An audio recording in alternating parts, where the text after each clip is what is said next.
네, 이어지는 시간 허반석의 작전 리포트 시간입니다. 증권가 리포트 분석해드리는 시간이고요. 서경의 산업부장 허반석 전문위원과 함께합니다. 어서 오세요. 네, 안녕하세요. 네, 반갑습니다. 자, 벌써 월요일이 돌아왔습니다. 이렇게 주말은 잘 보내셨나요? 네, 잘 보냈고요. 네. 주말 공개 강연을 통해서 네. 21년도를 좀 마무리하고 네. 내년을 준비하는 이야기도 좀 나눴습니다. 그렇죠. 온라인 강연회를 통해서 또 우리 허반석 전문위원께서 주말에도 열일을 해주셨는데 내년도 전략 좀 잘 세워서 우리 많은 시청자분들께서 계좌의 빛을 보셨으면 좋겠습니다. 오늘 살펴볼 종목, 업종 한번 화면으로 만나보시죠.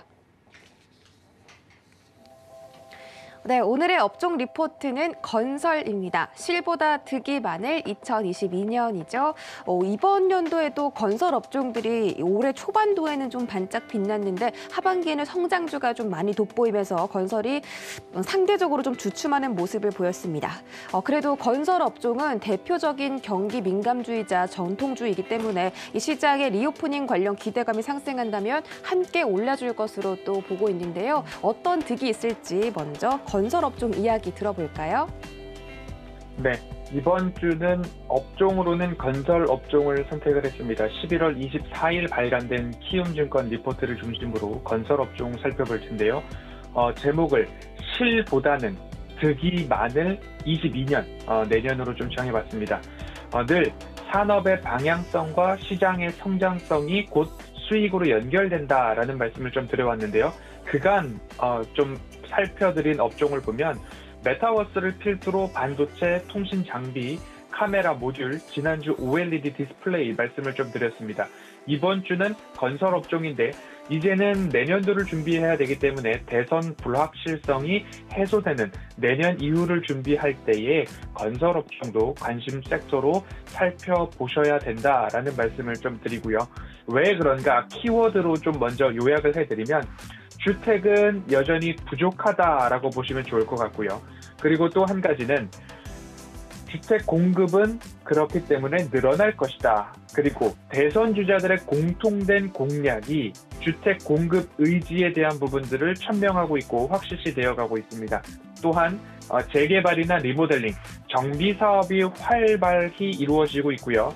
재건축 규제로 리모델링을 추진하는 단지들이 높아지고 있습니다. 많아지고 있습니다. 이러한 모든 것들을 종합했을 때 22년도 건설 업종은 실보다는 득이 많을 업종, 섹터라고 이해를 해보시면 좋을 것 같고요. 내년도 유망 업종이기 때문에 12월 연말을 준비해 나가는 이때 그리고 여러 가지 변동성이 야기될 수 있는 최근의 흐름들을 보았을 때에는 저가에서 하나하나 관심을 가져갈 만한 그러한 업종으로 OLED에 이어서 이번 주 건설 업종 살펴보도록 하겠습니다. 네, 이번 주 건설 업종에 대해 살펴보면서 과연 어떤 종목이 유망한지도 기대해 보도록 하겠습니다. 자, 건설 업종 투자로서 어떤 부분을 포인트로 집중해서 보면 좋을까요? 네, 앞서서 말씀드렸던 키워드들을 조금씩 구체적으로 좀 살펴보도록 하겠습니다. 주택 공급 확대에 대한 부분입니다. 21년도를 살펴본다라고 한다면 지난해 말부터 올해 상반기까지 건설 섹터 및 건설 관련된 종목들 좋았습니다. 주택 공급이 증가하고 있고 해외 수주 재개와 더불어 상승을 했는데 올해 하반기를 들어서면서 다소 부진한 업황 및 주가 상황들이 있었고요. 거기에 따라서 건설주 투심도 다소 위축된 모습입니다. 건설주 투심이 위축된 요인은 앞서 말씀드렸던 대선 불확실성이 있어서 모두 다 조금 관망하는 모습입니다. 이 불확실성이 조금 해소가 된다면 다시 한번 시세를 받을 만한 섹터가 아닐까 생각이 되고요. 금리 인상 그리고 대출 규제에 따라서 건설주 관련된 영향 받았습니다. 해외 수주 실적도 예상치를 하회했는데 이는 코로나19의 확산으로 인해서 일부 지연되고 있는 그러한 모습들이 반영되었다라고 보시면 좋을 거고요.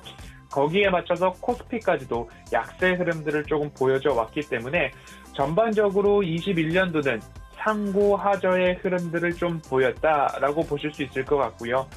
대선 불확실성에 대한 부분들은 어느 후보가 되든 간에 주택 공급에 대한 부분들은 확실한데 후보에 따라서 민간 공급이 더 우세하냐 또는 공공부문의 공급이 우세하냐 이 부분들이 조금 갈릴 것 같습니다. 분양가 상한제 내년부터 일부 완화가 될 것이고 결국 주요 정비 사업자들 분양이 내년으로 대거 2월 됐습니다. 그래서 올해 분양 실적에 대한 시장의 기대치가 감소했기 때문에 건설주도 좀 힘이 약한 그런 모습인데요. 이제 다시 한번 바닥에서 반등 포인트를 찾아갈 때에 하나하나 미리 종목들에 대한 선정을 해 놓으시면 그 바닥에서 다시 모아갈 수 있는 종목들, 섹터가 건설주다라는 말씀을 드리겠고요. 그러면 내년도는 어떨까에 대한 말씀을 좀 드리도록 하겠습니다. 계속해서 대통령 선거를 말씀을 드리고 있는데요. 대선 이후에 불확실성이 일부 거쳐지게 된다면 건설주 기존 상승 모멘텀들을 이어갈 것으로 생각이 되고요. 대선 결과와 상관없이 주택 공급에 대한 기조는 이어집니다. 그렇기 때문에 여야 후보 모두 주택 250만 호 공급에 대한 공약들이 있었죠. 그렇기 때문에 건설주에 대한 관심은 지금 바닥이 형성이 된다면 그때부터 내년도의 상승을 조금 장기적으로 바라보실 만하다라고 말씀을 드리겠습니다. 대형 건설자들의 실적, 구조적 개선 효과가 올해뿐만 아니라 내년도, 후년도까지 이어질 기업들이 있습니다. 그 부분들 꼭 체크를 해보셔야 된다라는 말씀을 드리면서 주택 공급이 이어지게 되면 결국 실적으로도 이어질 텐데요. 실적이 개선되는 요인들은 주택 공급뿐만 아니라 재개발, 결국 재건축이나 리모델링 관련된 쪽으로도 수요가 증가하고 있습니다. 먼저 견조한 주택 수요를 좀 본다면 여전히 서울에는 공급 물량이 부족합니다. 그래서 경기, 인천 등 수도권 지역으로의 주택 수요도 여전히 견조할 전망이고 올해 실적이 부진한 여파는 내년도로 분양이 대거 2월 됐기 때문이다. 그래서 지연된 2월 된 영향은 내년도 실적으로 반영될 수 있기 때문에 기대감을 잃지 말자라는 말씀 드리고 싶고요. 그리고 정비 사업입니다. 재건축과 리모델링인데요. 서울시는 정비 사업을 적극적으로 추진을 하고 있고요. 오세훈 시장의 취임 이후에 재건축, 재개발 관련된 부분에서는 더욱더 조금 긍정적인 이야기들이 나오고 있습니다. 대형 건설사가 올해 정비사업 수주 호조세를 이어가고 있는데 여기에 더불어서 리모델링에 대한 수요가 크게 증가를 하고 있습니다. 재건축보다는 조금 규제나 심사가 조금 간편하기 때문에 리모델링에 대한 수요가 다시 올라오고 있는데요. 10대 건설사들이 이러한 총 정비 사업 수주의 규모가 21조 8천억 원을 넘어서고 있는 모습입니다. 이미 지난해 연간 수주 금액을 넘어선 상황이기 때문에 그러면 주택 관련된 부분에 있어서는 내년도와 후년도까지도 좋을 전망이 이 수주 잔고에서 좀 나오지 않을까라고 생각이 되고요. 서울시 정비사업 관련된 잠재 공사비가 약 319조 원 정도 예상이 되고 있습니다. 재개발과 리모델링을 추진하는 단지들이 빠르게 보이고 있는데요. 가끔 이렇게 도로를 다니시다 보면 아파트 외벽에 재건축뿐만 아니라 이제는 리모델링 선정이 되었다라는 현수막들을 많이 보시게 되는데 그 부분들이 건설사들의 실적으로 연결된 부분이기 때문에 다니시면서 더 많이 보이게 된다면 건설주 다시 한번 살펴보아야 되겠다라는 부분 살펴보시면서 이러한 정비 사업을 통한 건설사들의 추가적인 수주가 주가의 업사이드를 더 높게 만드는 기대감을 높게 하는 포인트가 된다라고 보시면 좋을 것 같습니다. 이렇듯이 재건축에 대한 규제도 조금 완화가 된다면 여기에 더불어서 재건축보다는 리모델링을 선택하는 단지도 많아지고 있습니다. 그래서 이 두 가지 정비 사업에 대한 부분들이 결국 건설주에는 호재로 작용을 할 수 있다.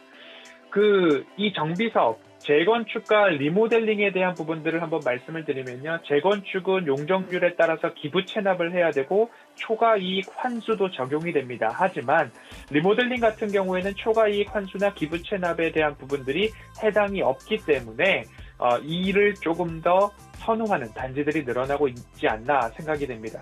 서울에서는 2030년도까지 리모델링 적용 가능 단지를 약 3,000단지 이상으로 계산을 하고 있습니다. 추산을 하고 있습니다. 그렇기 때문에 이 리모델링 관련해서도 향후 사업 그리고 성장 여력이 충분한 것으로 판단이 되고 있기 때문에 이 리모델링도 우습게 볼 것이 아니다라는 말씀을 드리면서 건설업종 관련해서 또 투자 포인트는 신사업에 대한 부분입니다. 빠르게 좀 요약해보면 재생에너지겠죠.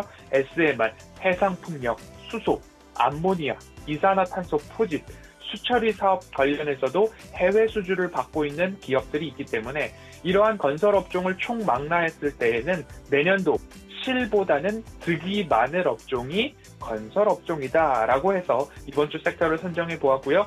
산업의 방향성, 시장의 성장성은 곧 수익으로 연결된다라는 기조 아래 이번 주 건설업종 안에서 어떤 종목들을 좀 관심 가져보면 좋을지 화요일, 수요일, 목요일 하나하나 짚어보면서 작전 리포트 이어가 보도록 하겠습니다.